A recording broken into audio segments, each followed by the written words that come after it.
90% of people typically leave my videos within the first 30 seconds, so given the video topic, I'm just going to summarize what this is about within that time. Now, I don't exactly know what attention span is because it doesn't have the clearest definition, but whatever it may or may not be, our generation is entirely capable of focusing on things for a long period of time. It's simply the amount of content options and all of them relying on quick dopamine hits that kind of numbs that aspect. But if we're being honest with ourselves, we don't actually enjoy it while we do it, we just do it to escape reality. Also, this video is brought to you by Squarespace. It has very little to do with the plot of this video, but I just had to include that within the first 30 seconds per my contract. But if we really want to make changes in how we focus, we have to make changes in the content that we consume, and I made this video a little bit shorter than usual so we can watch to the end and hopefully we can all pay attention, and you will not believe how many takes it took me to get that right. It also was probably over 30 seconds, but it's fine. Just roll the clip. It would probably be most appropriate to start this video by first explaining what the phrase attention span means. Here's the thing. I don't know. Yes, you can Google it and it'll tell you that it's the length of time that a person is able to concentrate mentally on a particular task. Cool, and if you look it up a little further, you'll find out that the average human attention span is 8 seconds, which is shorter than a goldfish's? What? So I could do that, but also think about it. What does that mean? You can't focus on anything for more than 8 seconds? I know that's not true. Let's have a staring contest right now.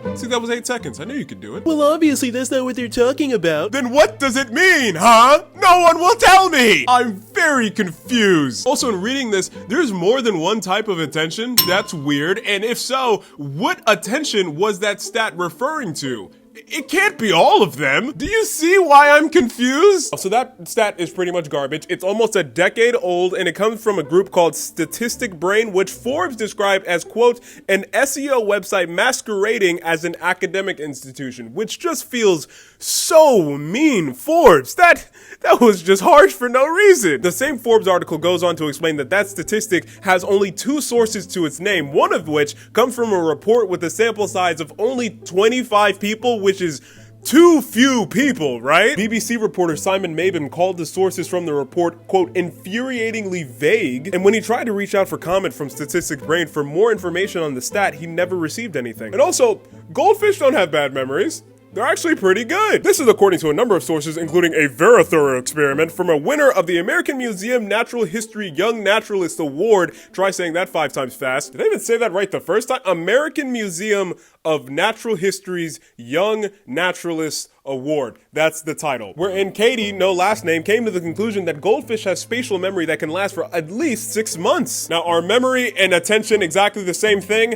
No, but shut up. It felt pertinent. Speaking of experts, some smart people I read about this week said it really doesn't mean anything. Professor Neil Bradbury of Rosalind Frank University told Time magazine there really isn't a good definition of what attention means. And unless you have a good definition that everybody agrees on, it is really hard to come up with a measurement of that because you really don't know what you're measuring. In addition, Dr. Gemma Briggs, a psychology lecturer of Open University, once told the BBC that the idea of an average attention span is rather meaningless and that it is very much task dependent. How much attention we apply to a task will vary depending on what the task demand is. And I am sure after I upload this, somebody's gonna explain this in the comments and make me sound like an idiot. Alright, I'm sorry, Susan, okay? This wasn't supposed to be some think piece. I wanted a definition for the beginning, and then the rest of it was just gonna be my opinion. It wasn't supposed to be this smart. I'm sorry. Moral of the story, I don't know what words mean, and I'm going to take this lab coat off and stop pretending that I'm smart enough to talk about this.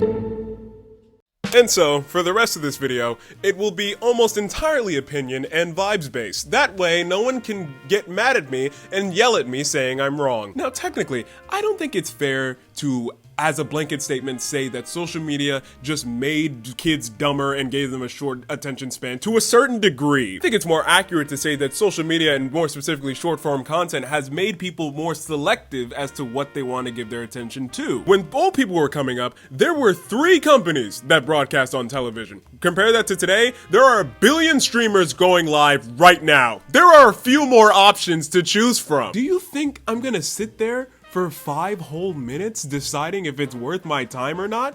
No! You've got 10 seconds, buddy. Make it good. We have what every generation has wanted, the luxury of being picky with how we spend our time entertaining ourselves. So if you're a 50-year-old recording TikToks at a rate of 2 words per second, all the while you're making faces like this and expecting us to stay till the end because it's really worth it and you're so interesting, No! I just lost half my viewership doing that bit. It doesn't work. We skip through videos like it's a job because it's the most effective way to scan and find something that you'll actually enjoy. You call it laziness and weird, I call it proficiency. The problem is when you leave the social media sphere. The mechanics are different and you can't just leave a task because it didn't immediately grasp your interest, which unfortunately is just most tasks. I associate my phone with too much enjoyment. Whenever I'm working on something I don't want to be working on, I view my phone almost as if it can freeze time. No matter how stressful that work is going to be, when I'm on my phone, everything's okay. You know, once I get off, yeah, well, it'll all work out. Except my phone doesn't freeze time. It actually continues to move exactly how it always has. And then I finally look up from my phone and, oh look, it's been 4 hours. For some reason, the only time I don't have this problem is when I procrastinated so much that there's just enough time to barely finish it before the hard deadline or the due date. Hey, and speaking of contractual deadlines that force me to work on things, sometimes a simple reflection brings me back to where it all begun. Square One. Brought to you by Squarespace. Hello, and welcome back to Square One, the advice show where we keep things simple by getting back to the basics. This week, I couldn't think of a bit, so we're just gonna skip to the advertising part. If you need a website, Squarespace is the place to do it. They have several fabulously designed website templates. Even if you're new to website design, don't be nervous. Squarespace's drag and drop features are beginner friendly, so you can make any template your own. And before you launch, be sure to use Squarespace's donation tools. Whether it's one-time or recurring payments, fundraise and spread awareness, all from the comfort of your own new site. So what are you waiting for? Go to squarespace.com to get a free trial. And when you're ready to launch, go to squarespace.com/DavidAchu to get 10% off your first purchase of a website or a domain. I will think of a bit for next week, but this week there is none, and I think that's a little funny. Is all of this to say that how we use our attention and focus is completely fine with no problems and old people get out of the way? This is how the cool new kids do it? No. Goodness no, I hate it so much. It gets to a point where you have to sit and ask yourself, why am I doing this? I'm not enjoying it. Scrolling isn't even about fun half the time. It's about giving yourself a way to ignore the work that's sitting right in front of you. For whatever reason you tell yourself, oh, the work, it's too long, it's too boring, it's too daunting, I'm afraid I'm gonna mess it up, I'm afraid I'm gonna do it the wrong way. And that's the difference that makes scrolling on social media for hours easy, but reading a book for even 15 minutes very difficult. It's that reading a book, that's something you have to voluntarily give your attention to. Scrolling through social media, it's designed to steal your attention away from you. It's a choice. It's a voluntary action to put time into a book and trust that it's going to be worth it in the end. I don't have to think about anything when I go on TikTok. I turn my brain off and I wake up hours later. Case in point, have you ever closed Instagram just to immediately open up Instagram again? How many times have you done that today? And it's not by accident. Everything in those apps is designed to have you come right back. Do you know how many times I get useless notifications from all those apps? How many times you get useless notifications from all those apps? Like when Instagram sends you a notification informing you that somebody commented on a post you were tagged in. Okay? Were they talking about me? No? Why are you telling me this then? There are a number of days where I'll have so many things I need to do, and I'll have the time to complete a good chunk of them, but because I'm so concerned that I'm gonna start on the wrong thing first, or I'm not gonna do well on whatever I choose to do, or, you know, I'm just not gonna, I'm gonna waste a lot of time doing this, I should do this first. No, well, I should really get this started first. Well, really, I should plan out how I'm gonna use the day, but that's gonna take up too much time. I get so overwhelmed by the amount of work, and I'm indecisive as to what should be started on first, that I eventually just give up and go for the old reliable cellular device. Phone is where happiness lives, and I don't have to worry about anything while I'm there. But I don't live there. I live in the real world. It sucks, but there's nothing I can do to change that. And everything will suffer negatively when you choose this escapism route, because it's not really an escape. It's just, it helps you forget for a little while, but then eventually you'll be forced to remember, and it's not going to be fun when you do. Because you'll have to face it eventually, and then when you do, you'll have to look at the clock and realize what you just did to yourself. Now, you may be saying to yourself, David, you're just some guy on the internet. You're not an expert. You've never had to write a scholarly paper on this topic using credible sources in APA format. hey, well, guess what? Don't you feel stupid? Last semester, I took a technical writing course in which I had to write a research report on any topic of my choosing. It was such an interesting dilemma because I had to decide, did I want to take an old video script and just kind of add sources to that and then turn that in? Or did I want to be a good student and pick a new topic like my professor probably wanted me to? So I did the wisest thing possible. I picked a new topic, knowing that I would later turn it into a video script as soon as the semester ended. I'm so freaking smart. If you want to read it, I will combine all 3 parts of the assignment into one paper and put it on my Patreon, but very fair warning, it's very bad. I wrote the first part of this while on a road trip. Like, it was a 5-hour car ride and I just cranked that out. For the second part of it, it was really funny. I had to come up with an experiment or some other way of collecting data, and I very much waited until the last minute, and then I realized, man, I need to send a survey to a bunch of people. Where am I gonna find a group of nerds that could really quickly fill out a survey? And then I remembered, oh yeah. And then the third part, after I got really bad grades on those first 2 parts, I said, oh no, and then I locked in, and then I think I got, I think I got a 95, so that's pretty good. In summary, I found a few papers and there were some researchers who ran their own experiments, and they found that with increased social media consumption, specifically short form content, there was some sort of decreased performance academically. It was measured with either, it was like test scores or GPA, but whatever happened, when these hours of consumption went up, something over here seemed to go down. Now, using that as kind of a model, I surveyed a bunch of you guys. I used only the high schoolers who responded to kind of fit with the other research I'd found.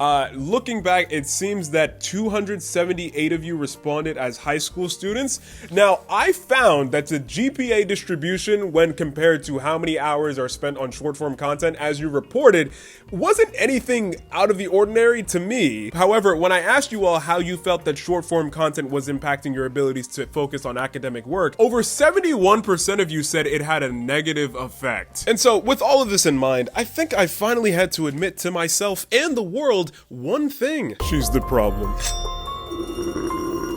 Don't you look at me with those eyes. You see, all the videos on attention span that I watch all had the same idea. Oh, delete social media from your phone. Turn on grayscale so everything on your phone is in black and white. Don't sleep in the same room as your phone. Yada yada yada yada yada. But I'm not a normal video about attention span. I'm different and special and better. And I'm able to do what the rest of them simply weren't capable of doing. I went back to the Stone Ages. Pulls up, 3-pointer. Bang! I set out to find the ancient technology, and it didn't take long. It was then that I was immediately reminded of the concept of unlocked and locked phones. Am I an idiot? Probably. Yeah. So the next day, I set sail for a different establishment that had the very same device, unlocked, for 3 times the money. So we're gonna do a little unboxing. It's so interesting. So this was $90, and if I want to return it after I open it, there is a $45 restocking fee. So for those of you who are good at math, that's half the money. There she is. Extra battery. I don't know why phones got rid of that. There should be extra batteries that come with phones. That's cool. There she is. She's beautiful. I must admit, I'm a little embarrassed. I'm only now realizing I probably have to charge this before it'll turn on. So I'm gonna not keep it forever. I love this thing. I can never let her go, not fully, no. But I'm gonna try it for like a week or 2. Just see how it works. And I was thinking about making a video about screen time anyway, so that kind of lines up with things. So I'll let you know how it goes. Maybe I'll keep it for a little bit longer than that, who knows? I'm just gonna try it out. I think in a lot of ways, attention is a skill that needs to be built. It's something that takes time to develop, and in a society where everything is trying to grab and take your attention, giving your attention needs to be more intentional. It's not something that feels good in the moment. I know that very well. I went on very many TikTok breaks while making this video, but it's something that really should get done. It's like slowly getting in the habit of reading for 5 minutes, and then 10 minutes, and then 15, then 20, then 30, and then an hour will pass by of reading, and you'll realize, hey, I did it. I'm better than most people, and that's a feeling I hope to achieve one day. So I'm gonna try this out for a little bit, and we'll see how that goes. I'm not gonna lie, I 90% made this video just so I would have a reason for buying this phone. Oh, David, why did you buy a flip phone? Oh, don't worry, it's a bit for a video I'm making. Oh, that's a completely normal and reasonable response, and I can no longer make fun of you for it. Good job. Something I recently realized, this thing has Google Maps on it. I have no idea how that's supposed to work.